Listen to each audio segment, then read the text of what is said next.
Irmãos, boa noite. Estamos, estamos começando o nosso culto dominical e gostaria muito que você estivesse atento à palavra de Deus para você nesse dia e que essa palavra seja também refrigério, descanso para o seu coração. Nós vivemos dias difíceis no ambiente da sociedade brasileira e da sociedade mundial e a igreja precisa, como nunca, se reconfigurar nesse espaço, se reposicionar, assumir a sua responsabilidade diante de Deus, diante da sociedade. Nós trazemos uma palavra de Deus para os irmãos nessa ocasião. E gostaria que você examinasse a sua Bíblia no primeiro livro de Samuel, capítulo 25, verso 35, que diz assim: Então Davi recebeu da mão de Abigail o que havia trazido. E lhe disse: Sobe em paz à tua casa, bem vês que ouvi a tua petição e a ela atendi. Quero frisar essa frase: sobe em paz à tua casa. Bem vês que ouvi a tua petição e a ela atendi. Como eu estava dizendo inicialmente, a maioria das pessoas hoje se encontram sem esperança, sem horizontes otimistas. E nós não temos o direito de oferecer uma mensagem positiva sem fundamentação. Elas não vão acreditar. E também não fomos chamados para isso. No entanto, nós temos uma mensagem, nós temos uma abordagem que é capaz de tornar a vida das pessoas melhor, mas precisamos saber como fazer isso. Hoje nós vamos apresentar essa forma baseados na palavra de Deus, baseados nesse texto, quando Davi diz: sobe em paz a tua casa. Ele diz para aquela mulher que havia se dirigido a ele em busca de uma palavra, de uma orientação, de um socorro. E essa é a primeira coisa que a gente precisa fazer, é oferecer mensagens que sejam conciliadoras e pacificadoras. Porque onde não há paz, não há estabilidade. A nossa primeira abordagem, ela deve ser pacificadora. E o próprio Jesus diz em Mateus 10, 12, que quando chegardes a uma casa, dizei: paz seja convosco. A primeira coisa que Davi oferece ao coração angustiado e aflito de Abigail é paz. Ele diz: paz seja na sua casa. E esta é a primeira abordagem, essa é a primeira fala nossa, esse é o nosso preâmbulo, esse é o nosso início. Então, a gente precisa sempre ter essa primeira fala com esse tom pacificador, porque a maior inquietação social hoje é a ausência de paz, a ausência de segurança. Então, a nossa primeira oferta é a paz, não é nem a justiça. Nós não temos uma solução imediata para a maioria das questões sociais, as questões políticas. Nós não temos esse tipo de solução histórica, solução social, solução política. Nós temos a paz de Cristo. O ponto de partida é a paz de Cristo. Então, a gente leva como cartão de visita, como palavra inicial, a paz. O apóstolo Paulo, numa fala muito interessante, ele diz em Colossenses 1, verso 20, que diz que, havendo feito a paz pelo sangue da sua cruz, por meio dele, reconciliar-se consigo mesmo todas as coisas, quer sobre a terra, quer nos céus. Então, a primeira proposta de Deus é a oferta de paz e reconciliação quando Cristo morre na cruz. A Bíblia diz que o castigo que estava sobre ele nos traria a paz. A Bíblia diz que a cruz desfaz toda a inimizade. Então, a primeira oferta de Deus não é a oferta de justiça, é a oferta de paz. Essa é a maior carência do ser humano. Então, quando nós chegamos às pessoas, a primeira coisa a ser dita: paz seja convosco. É a paz de Cristo. É a cruz de Cristo garantindo uma vida pacífica.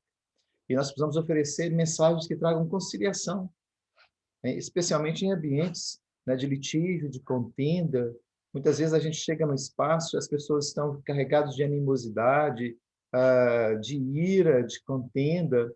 E a palavra diz em Provérbios 15, verso 1, que nós devemos usar palavras brandas. A palavra diz assim, que a resposta dura suscita a ira, mas a palavra branda desvia o furor.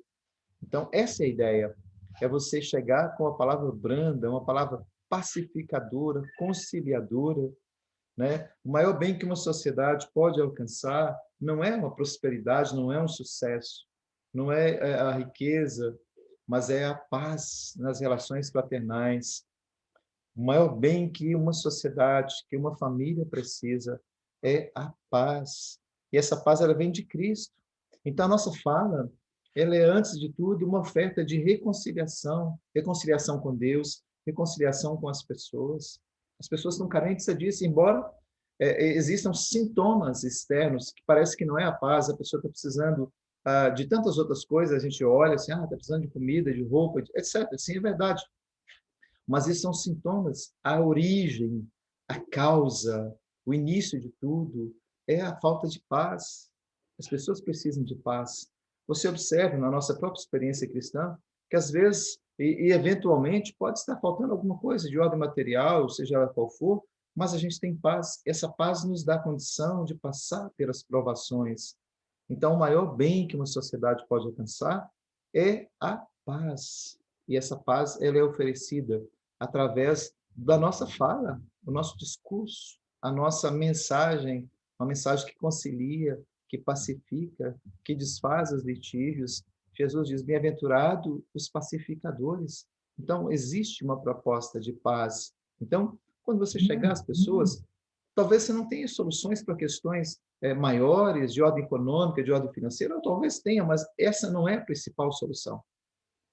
A principal solução não é comida, bebida, não é justiça social. A primeira condição é paz. Eu preciso oferecer a paz que vem do céu, que vem de Cristo. E a segunda coisa, eu disse a primeira e mais importante é essa, oferecer uma mensagem pacificadora, a paz de Cristo. A segunda coisa a ser oferecida é ouvir as pessoas. Você precisa exercitar a capacidade de ouvir as pessoas. Por isso que eu digo, o quanto é importante a abordagem certa. Você leva a paz no primeiro momento e passa agora a ouvir as pessoas. Exerça a capacidade de ouvir as pessoas. Interprete as mensagens que nos são ditas e até aquelas que se encontram nas entrelinhas. Quando a mulher, ela havia falado com Davi, e Davi disse para ela assim: olha, eu ouvi a sua petição, eu ouvi o que você falou, eu vou levar em conta, eu estou ouvindo o que você está me pedindo, eu estou prestando atenção no que você está me falando, porque aquela mulher estava carregada de angústia, ela estava preocupada com assim, com o futuro do seu lar. O seu marido era um homem inconsequente e havia semeado violência e tudo poderia terminar mal. Então, Davi traz uma palavra de tranquilidade. Davi diz assim: eu te ouvi, eu vou atender o que você está falando, eu vou considerar. E as pessoas precisam muito disso. As pessoas precisam entender que você está levando em conta, que você está valorizando a fala delas, que você está considerando, que você está levando a sério. Isso é muito importante. Você não somente leva uma mensagem de paz para dar o chão, para mostrar para a pessoa que você está ali trazendo a paz de Cristo, você não está ali para julgar, que você não está ali para condenar, que você não está ali para questionar. Você traz a paz, você traz a presença de Jesus para aquele ambiente. Agora você vai ouvir a pessoa, você vai interpretar a mensagem, você não vai se intimidar diante das necessidades, do desabafo daquela pessoa, porque às vezes nós temos uma consciência ética muito aguçada e de repente assim, meu Deus, será que alguém vai reclamar de Deus? Será que a pessoa vai atribuir a Deus alguma coisa? E a gente vai com medo. Não, não tenha medo. Deixe que as pessoas falem, desabafem e até eventualmente até reclamem de Deus. A reclamação é dele. Ele precisa ser ouvido. Você precisa saber receber esse tipo de informação. Porque muitas vezes a gente quer remendar as coisas. Deixe que as pessoas falem. Se elas estão revoltadas com Deus, deixe que elas falem da revolta. Se elas estão tristes, decepcionadas com Deus, deixe que elas falem da decepção delas. Eu fico vendo como que Deus lida bem com isso. No livro de Juízes, capítulo 6, verso 13 e 14, a Bíblia diz assim: respondeu-lhe Gideão: ai, Senhor meu, se o Senhor é conosco, por que nos sobreveio tudo isso? E que é feito de todas as suas maravilhas que nossos pais nos contaram, dizendo: não nos fez o Senhor subir do Egito? Porém, agora o Senhor nos desamparou e nos entregou nas mãos dos midianitas. Ou seja, uma forte reclamação de Gideão. Gideão falou: Senhor, mas que negócio é esse? Por que está acontecendo isso? Cadê as suas maravilhas? Eu ouvi histórias maravilhosas, mas e agora? É a nossa situação. O Senhor nos desamparou, o Senhor nos entregou nas mãos dos midianitas. Observe que fala, ele está cheio de conflitos, cheio de tristezas, cheio de mágoas, e ele está desabafando, ele está falando. A gente precisa exercitar essa escuta.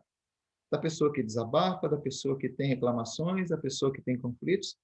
E a Bíblia diz que o Senhor, a Bíblia diz assim, então se virou o Senhor para ele e diz, vai nessa tua força e livra Israel da mão dos midianitas. Porventura não te enviei eu? O Senhor diz assim, olha, tu vem que você está inconformado com a situação, que você quer melhorar, pois eu estou pronto a melhorar a sua vida. Pois eu estou pronto a ouvir o que você está querendo, pois eu estou pronto a livrar Israel. Essa é a nossa fala. A pessoa falou, incentiva ela, falou assim, não, eu estou vendo que você está aborrecido, está revoltado, mas Deus vai ouvir você. Diga à pessoa, abra seu coração com Deus mesmo. Não, não, pode falar com Deus sim, você está decepcionado com Ele? Fale com Ele. Você está frustrado? Você está cheio de incredulidade? Você está com medo? Fale com Deus, continue falando. Quer dizer, você vai dar à pessoa a possibilidade dela desabafar, dela falar da verdade dela, daquilo que está no coração dela, meu querido irmão. Então, muitas vezes a gente tem uma coerção religiosa que a gente exerce sobre as pessoas ficam assim, receosos de abrir conosco. Não, deixa elas falarem. Você também não fica intimidado, não. A revolta dele é com Deus, o conflito dele é com Deus, deixa ele tratar disso, qual o problema? Busque meios espirituais, emocionais e também materiais e econômicos para apoiar aquela pessoa. Não faça apenas uma abordagem religiosa, porque às vezes assim, eu vou lá e vou orar por ele e tudo bem. Mas isso é bom, mas às vezes precisa mais do que isso. Então, vá para ouvir, mas com a intenção de provisionar, de dar uma resposta para aquela petição, para aquilo que a pessoa está pedindo. Se ela pedir oração, oração. Se ela pedir ajuda, conselho. Se ela pedir apoio emocional, se ela pedir ajuda econômica, você puder, por que não? Não se limite a uma ação religiosa. O texto de Tiago, capítulo 2, verso 14 e 17, é extremamente esclarecedor nisso. Eu sei que vocês conhecem o texto. Eu gostaria de ler para vocês. O texto diz, olha como é interessante esse texto. Meus irmãos, qual é o proveito se alguém disser que tem fé, mas não tiver obras? Pode acaso semelhante fé salvá-lo? Se o irmão ou a irmã estiverem carecidos de roupa e necessitados de alimento cotidiano, e qual dentre vós lhe disser, ide em paz, aquecei-vos e fartai-vos, sem contudo lhes dá o necessário para o corpo, qual é o proveito disso? Assim também a fé, se não tiver obras, por si só está morta. Então, a gente tem que ir para ouvir as pessoas, dar uma resposta de fé, uma resposta espiritual, mas uma resposta também material, se for caso, é roupa, é comida, o que está precisando, o que tiver nas suas mãos. Então, essa é a ideia.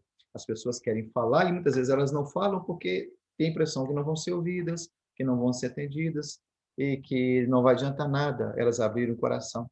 Se propõe a ser um ajudante, um provisionador, se propõe a ser uma mão abençoadora, se propõe a ser alguém que vai resolver o problema daquela pessoa. Tem questões que Deus vai resolver e tem questões que é você que vai resolver pela graça, pelo poder que Deus te dá. Mas escute, especialmente aquelas histórias que foram invisibilizadas, que foram escondidas, subsumidas pelo cotidiano.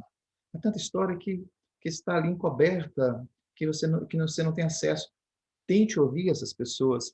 E um dos exemplos dessas histórias que estão ali, nos porões da alma da pessoa, é o texto de João, capítulo 5, verso 5. Estava ali um homem enfermo, havia 38 anos. Jesus, vendo deitado e sabendo que estava assim há muito tempo, perguntou-lhe, queres ser curado?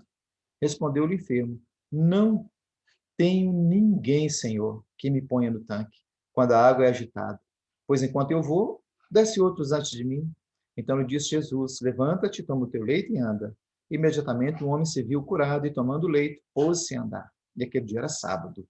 Observe que Jesus sabia que aquele homem estava ali há muito tempo, mas Jesus conversou com ele, perguntou, você quer ser curado? E aí aquele homem, ele queria essa fala de Jesus para dar a ele abertura. Ele diz assim, eu estou aqui, estou abandonado, estou sozinho, não tem quem se importa comigo, eu estou sempre chegando atrasado, as pessoas sempre estão indo na minha frente, eu não consigo, a minha vida não melhora, a minha vida não muda, eu estou aqui, estou abandonado, estou jogado aqui às traças. E aí Jesus ouviu toda essa fala, toda essa mensagem, e aí Jesus o cura. Jesus, não, levanta, pega seu leito aí, ó, vamos recomeçar a vida. Pega seu leito aí e anda. E a Bíblia diz que o homem se vê curado, e pega o leito e começa a andar. Isso é muito interessante. Então, muitas vezes a pessoa, quando ouvida por você, ela percebe que você tem atenção para ela, ela se predispõe à cura, ela se predispõe ao milagre, ela acredita que é a solução. Esse homem começou a ser curado no momento que Jesus o ouviu, Jesus escutou ele, que Jesus considerou a fala dele. Então, esse é o desafio nosso enquanto igreja, esse é o nosso reposicionamento na sociedade, porque a Bíblia sempre nos orienta, mas a sociedade ela é dinâmica, ela se move, ela se apresenta em diversas configurações e a gente precisa, então, reposicionar a igreja. E hoje nós dissemos que esta é a forma que nós podemos tornar a vida das pessoas melhor, ou seja, oferecendo mensagens conciliadoras e pacificadoras e exercitando a capacidade de ouvir as pessoas. Esta é a mensagem de Deus para a nossa vida nessa ocasião. Que Deus te abençoe e que essa mensagem cumpra os desígnios para a qual Deus estabeleceu.